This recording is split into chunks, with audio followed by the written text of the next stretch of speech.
Brotherhood of Nod has been broken. You are the only one who has not forsaken me. The war over the Tiberium-scarred landscape continues in Kane's Wrath, the newest expansion pack for EA's popular real-time strategy game, Command & Conquer 3.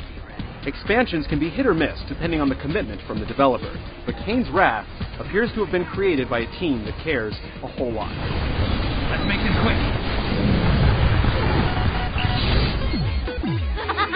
At this very moment, McNeil and his GDI lackeys celebrate their victory in what they are calling the Second Tiberium War. Unless you're completely up to speed on Command & Conquer lore, the story in Kane's Wrath will likely be a little bit confusing.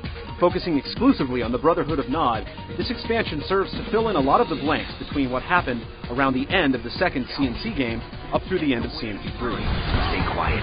True to form, the single-player campaign features a handful of lesser-known actors doing the best they can with cheap sets and cheesy dialogue. I meant no disrespect, Your Eminence. I'm sorry. Do not apologize, Alexa. Our struggle is a long one. But narrative nuts and bolts have never been the strong suit in the CNC games. Rather, it's the intriguing setting and chain of events from game to game that keeps players coming back for more. Kane's Wrath does an admirable job of explaining certain elements of the CNC storyline both between levels, via cutscenes, and from within each mission through data entries that you slowly gain access to.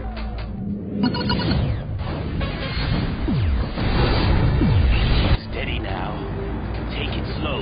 Kane's Wrath offers a wealth of updates to the core CNC experience. While there's no completely new side to play per se, each of the 3 sides from CNC 3 have been augmented with 2 additional splinter factions. These factions, while retaining the basic makeup of their side, also contain unique units and buildings. For example, the GDI Steel Talons faction uses aggressive walker vehicles last seen in older CNC games, while Nod's Marked as Kane faction relies heavily on specialized cyborg personnel. Each main faction also gets a brand new epic unit, and no matter which one you choose, GDI's Marv, Nod's Redeemer, or the Scrim's Eradicator, they put an incredible amount of firepower at your fingertips. The epic units help bring about a fittingly explosive endgame to your matches. While the dozen or so missions in the single-player campaign only allow you to play as the Nod factions, the new Global Conquest mode opens up all factions for play. Global Conquest adds a Risk-like strategic layer to CNC. Players build bases and armies and set out to either wipe the enemy players off the map or fulfill the victory objective unique to the side you're playing as. For instance, GDI players can win by claiming a certain percentage of the map, while Nod players can win by inciting unrest in a number of cities. Between the new units, skirmish maps, and global conquest, Kane's Wrath undoubtedly has a lot to offer when compared to the typical expansion. Finish, hurry!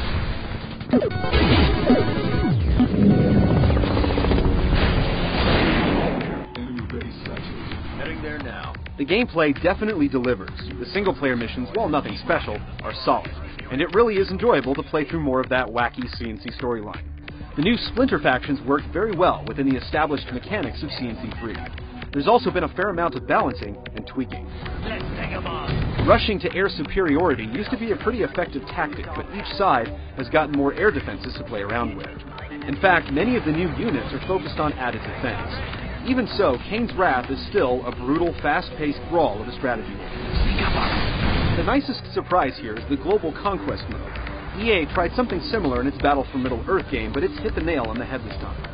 There's lots of things to consider during the turn-based phase of the game, and juggling your resources between expanding, upgrading, and conquest isn't always easy. It's by no means as detailed as something like the Total War series, but there's plenty of meat here, and it fits well with the frenetic nature of CNC.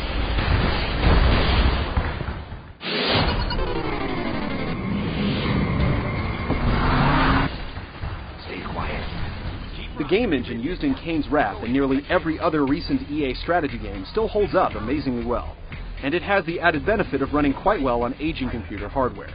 The single-player campaign uses all the same tricks as in CNC 3. That means you'll be treated to in-game video feeds from Kane and others, in addition to the between-mission cutscenes. As for the cutscenes themselves, hammy as they are, they're still effective and fun to watch, at least one time through. Our next step. Once GDI's northeastern ASAT defense system is neutralized, Philadelphia will be vulnerable to attack. Despite the somewhat confusing storyline in Kane's Wrath, especially for newcomers, this expansion has plenty of new stuff to play around with. Even after you blow through the short campaign, you've got lots of new factions to tinker with in Global Conquest mode. Not to mention what awaits you online, if that's your thing. Simply put, Kane's Wrath is an expansion pack done right. Quicker,